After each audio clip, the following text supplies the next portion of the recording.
Bueno, bienvenidos, bienvenidas. Esta es una charla informal, obviamente, sobre RCP, en principio orientada al RCP para la comunidad en general, es decir, no para personas que sean del área de salud, donde por ahí las maniobras son un poco más específicas. Y vamos a abordar también un poquito la RCP que tenga que ver con pediátricos, ¿sí? Imagino que la mayoría o tienen hijos o tienen familiares o incluso a sus padres. Y bueno, no sé cuántos de ustedes tienen la experiencia o han recibido algún tipo de capacitación con respecto a la RCP. Ahí veo que Claudio hace el gesto de que no. A ver, ya que está y podemos charlar, pueden desmutear un segundito o levantar la mano simplemente quienes tengan alguna experiencia, quienes se hayan capacitado alguna vez. Pepe se capacitó, muy bien. No.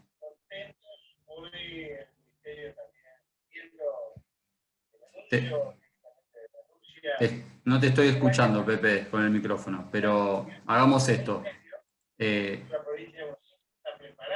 Levanten la mano quienes sí se capacitaron en RCP. Ahí veo a las chicas. Bien. Voy a mutear acá. Mir, muteo. Perfecto.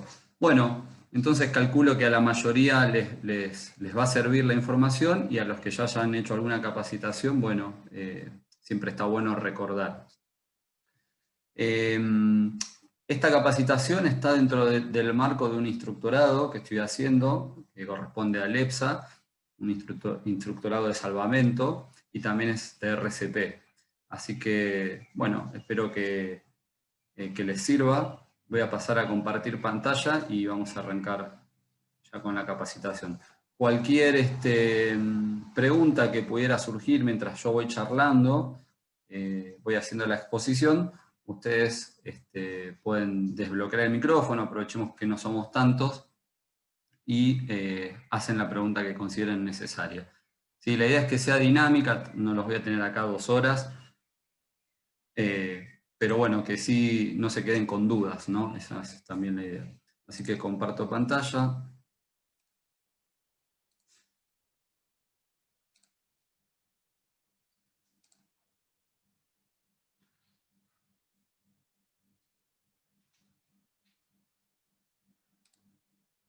Bien. Bueno, estimo que ahí están viendo la pantalla.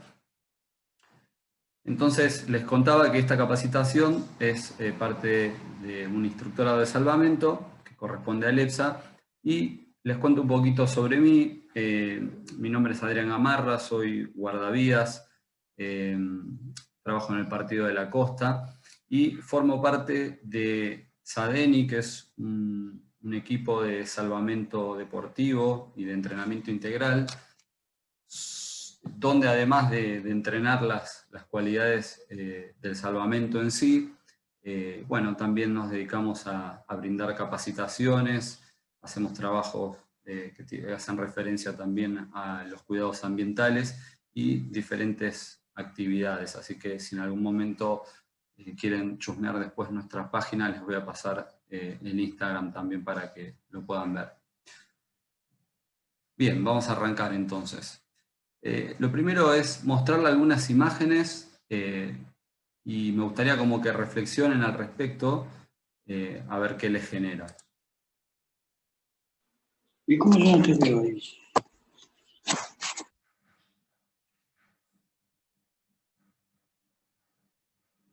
Paso a la segunda.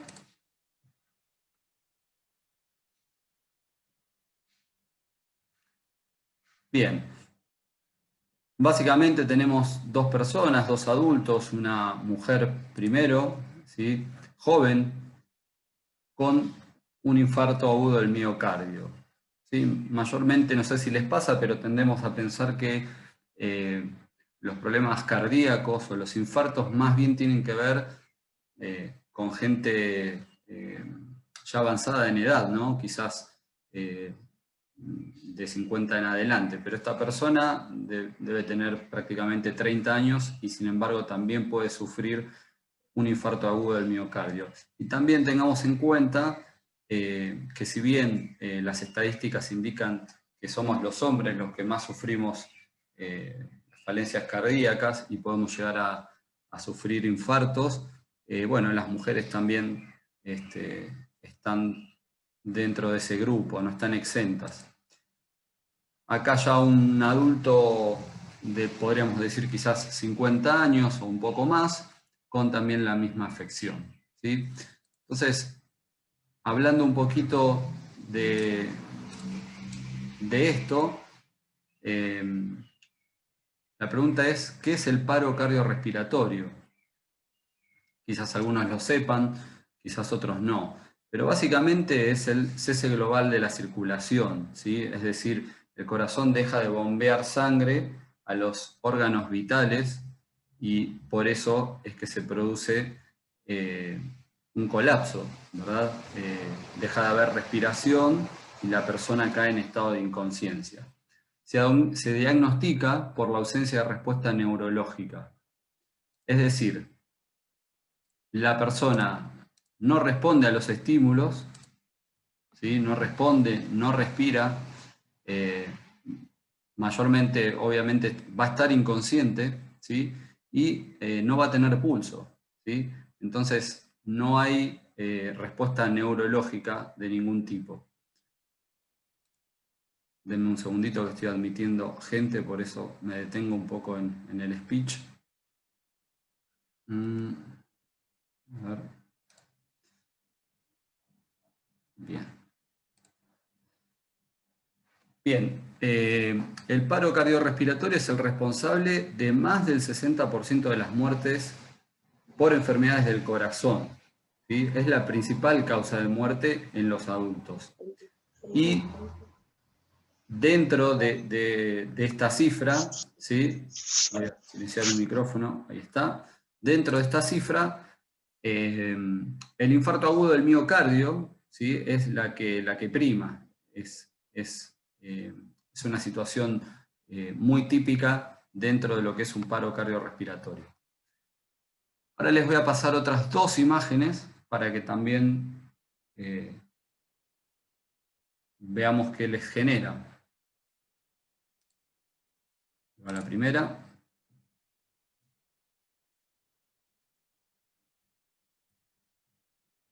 Ahí va la segunda.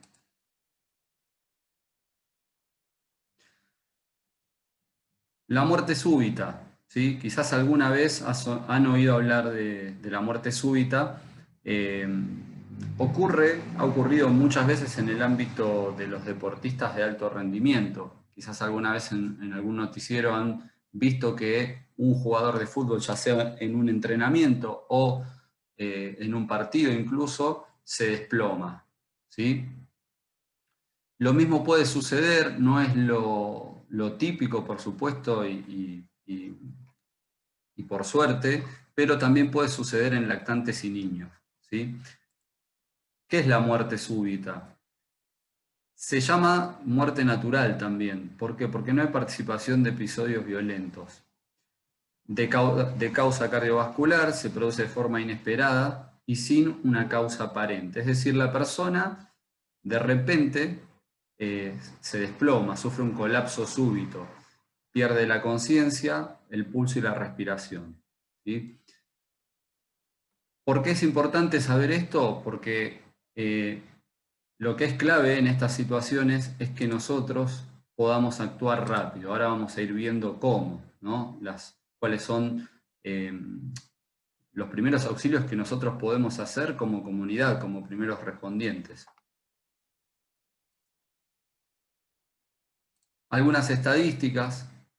En nuestro país se estima que la incidencia anual de muerte súbita es alrededor de 40.000 por año, ¿sí?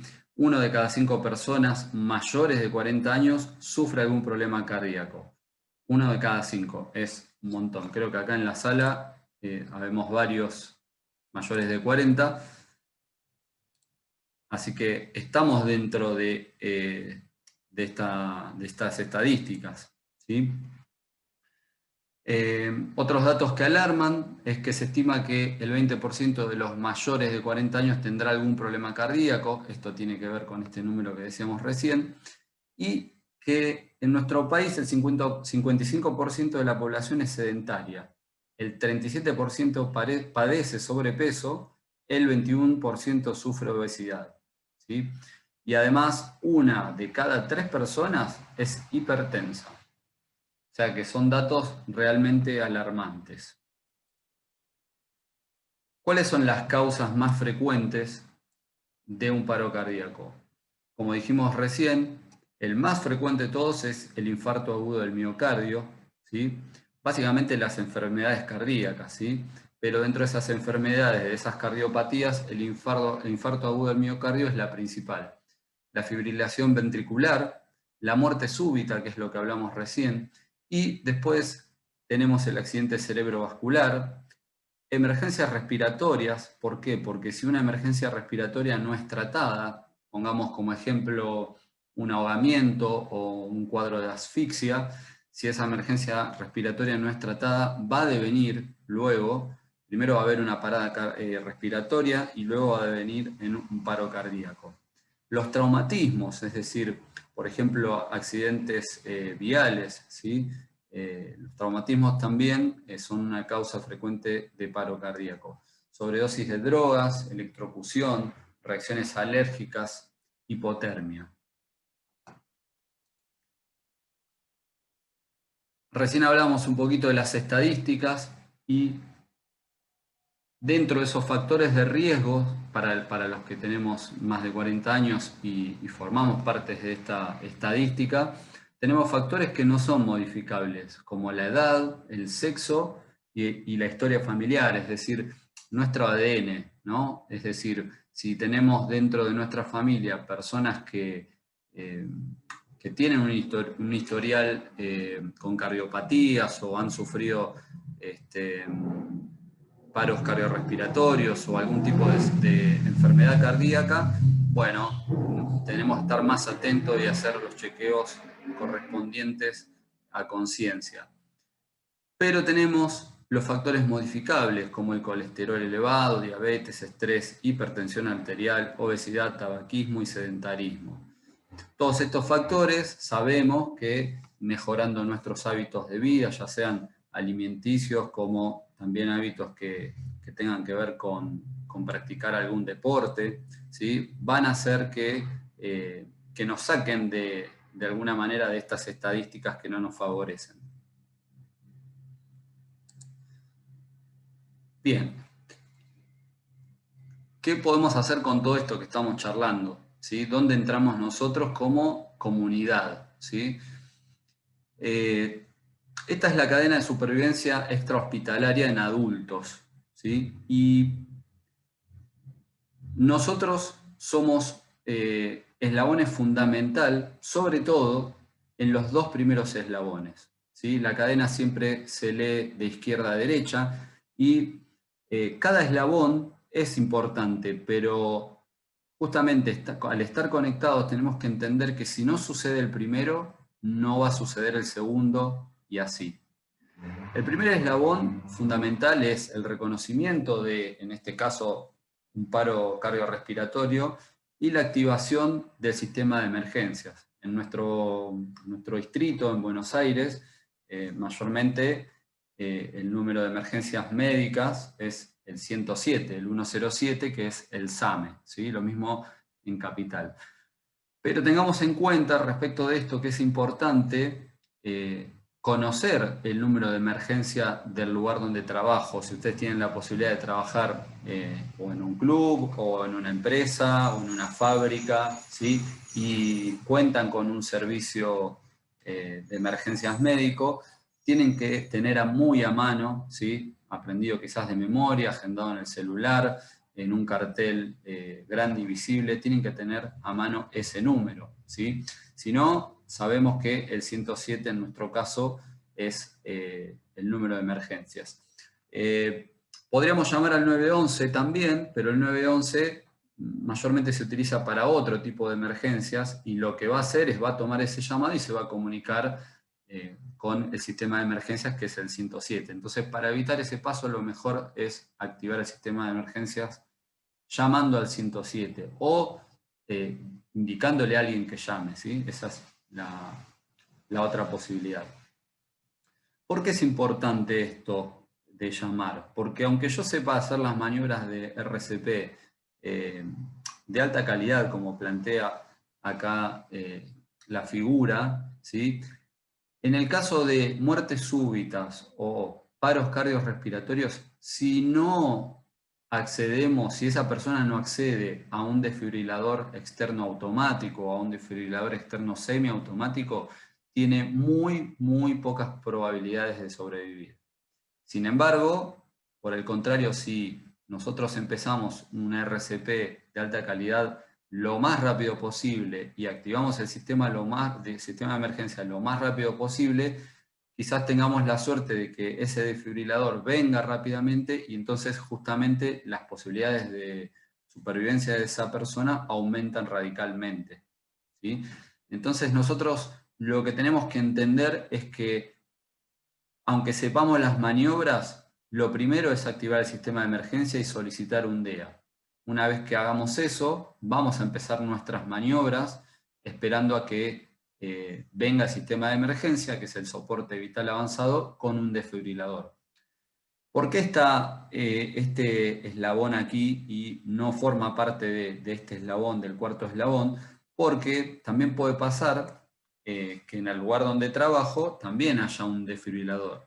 Si tengo esa suerte y yo me encuentro ante una situación que amerita, voy a indicar a alguien que active el sistema de emergencia y a otra persona o a esa misma persona le voy a decir que traiga el desfibrilador, ¿sí? Entonces, el tiempo va a ser mucho menor aún, ¿sí?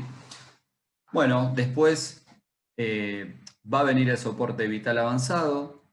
Esas personas van a... el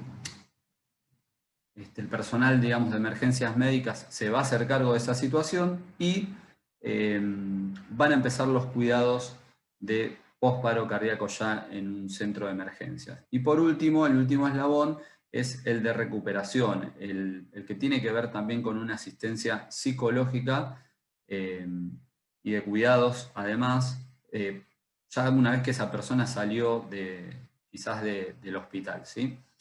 Bien, hasta acá vamos bien. ¿Alguna pregunta? Bien, buenísimo. No duden en preguntarme cualquier cosa. En 9 minutos se va a cortar, ¿sí? Y nos vamos a volver a conectar, ¿sí? Por favor, así continuamos. Yo voy a ir avanzando y vamos a ver hasta dónde llegamos.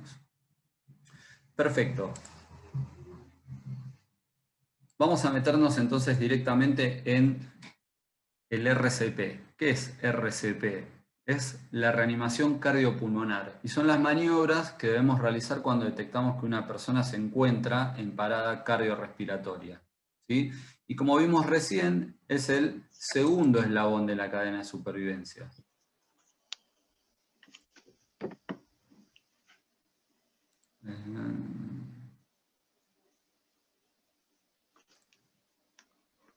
Denme un segundito.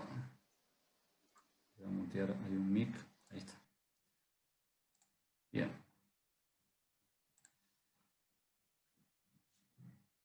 ¿Qué importancia tiene la RCP?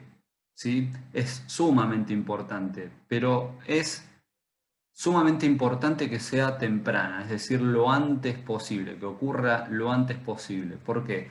Porque a partir de los 4 minutos que el corazón no transporta sangre y oxígeno por el organismo, las células comienzan a morirse y no se regeneran. Cada minuto que pasa se pierde el 10% de posibilidades de sobrevida sin la utilización de un desfibrilador externo automático. Por eso, insisto con esto, es fundamental que cuando activamos el sistema de emergencias solicitemos un desfibrilador, ¿sí? Cambia mucho, y ahora lo vamos a ver, en porcentaje las posibilidades de sobrevida de esa persona. Entonces, podemos asegurar que es determinante la reanimación cardiopulmonar y la desfibrilación tempranas, ¿sí? Es decir, lo antes posible. Algunos signos y síntomas de un paro cardiorrespiratorio. Esto es lo que deberíamos reconocer en alguna persona en lo previo, ¿no? También nos podría pasar que nosotros ya nos encontremos en una situación de una persona donde ya se desplomó y ya está con un paro cardiorrespiratorio. Pero tenemos la posibilidad de, por así decirlo, leer, ¿sí?, estos signos y síntomas que pudiera tener una persona, con lo cual tenemos que tomar el recaudo y la prevención de llevar a esa persona a una guardia médica o plantearle que tiene que revisarse sí o sí en un centro asistencial, ¿sí? Entonces, algunos son, esto es muy típico, dolor fuerte en el pecho, ¿sí?, en el abdomen o en la espalda que no se alivia. Se habla también muchas veces de un abdomen duro, ¿sí? Falta de aire o dificultad para respirar, dificultad para hablar de forma clara. Falta de aire o dificultad para respirar puede tener que ver con una falencia cardíaca netamente, o podría ser una falencia quizás respiratoria, que como dije antes, si no se atiende puede devenir en un paro cardiorrespiratorio. Dificultad para hablar de forma clara, ¿sí? Esto quizás tenga más que ver con una situación de ACV, de un accidente cerebrovascular, donde la persona por ahí no puede emitir las palabras claramente o tiene algún tipo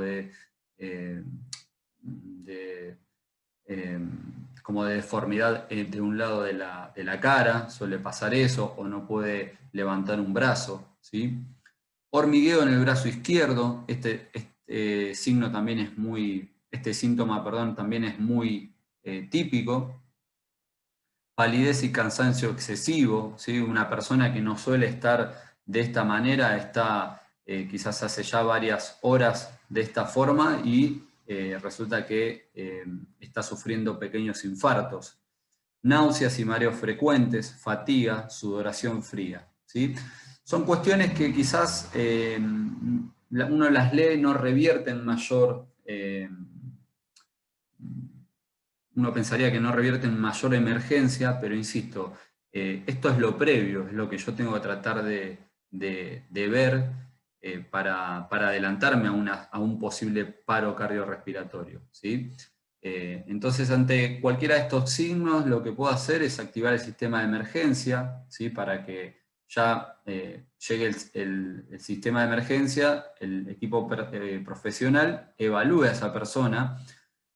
Puedo valorar los signos vitales, es decir, chequear cómo está su respiración, cómo está su pulso, si tiene sudoración o no. Y de ser necesario, si esa persona cayera en inconsciencia, seguramente voy a tener que iniciar las maniobras de RCP. Pero, insisto que como lo que prima en toda esta situación que estamos charlando es el tiempo, el factor tiempo es lo más importante de todo.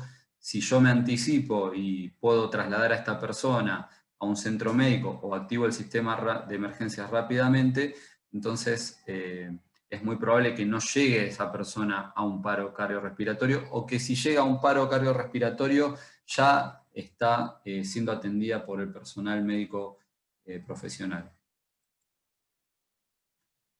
Bien, importancia de la desfibrilación temprana, el DEA, ¿sí? DEA es desfibrilador externo automático. El uso precoz del DEA, es decir, entre los 2 a 3 primeros minutos, aumenta la posibilidad de recuperación del ritmo cardíaco normal hasta en un 90%. Fíjense la importancia. Por eso les decía que si ustedes tienen la posibilidad de trabajar en un lugar donde tengan un desfibrilador, eso realmente es una gran suerte, pero además de eso, ahora se me viene a la cabeza recomendarles que es importante que lo puedan ver, revisar y que puedan saber cómo funciona. Ahora lo vamos a ver rápidamente. Es muy sencillo, pero realmente sería interesante poder practicar con un desfibrilador. Por lo menos con uno, por supuesto, de entrenamiento. Pasados estos minutos, las posibilidades de recuperar al individuo afectado por la muerte súbita se reducen entre un 7 y un 10% por cada minuto transcurrido, ¿sí? Fíjense la diferencia, de un 90% de probabilidad de recuperación, ya pasamos a que en el minuto 4 ya esa persona tiene 80%, en el minuto 5, 70%, y así va decayendo muy rápidamente sus posibilidades de recuperación. Desfibrilador externo automático o desfibrilador externo semiautomático, ¿sí? Este es un desfibrilador, realmente son muy sencillos de usar porque una vez que uno enciende el desfibrilador mismo nos dice exactamente lo que tenemos que hacer. Ahí es como tenemos que pensar como que el desfibrilador es el médico, ¿sí? Que me está indicando qué es lo que tengo que hacer. Me va a decir dónde colocar los parches, después directamente va a analizar el ritmo cardíaco y en algún momento puede indicar dar la descarga eléctrica, conocida como desfibrilación, apretando este botoncito rojo, ¿sí? Hay muchos modelos, pero todos, insisto, son visualmente muy claros y muy sencillos de usar. La fibrilación ventricular y taquicardia pueden corregirse con una descarga eléctrica aportada por el DEA. Se está por cortar, así que en un ratito nos conectamos por el mismo link, por favor.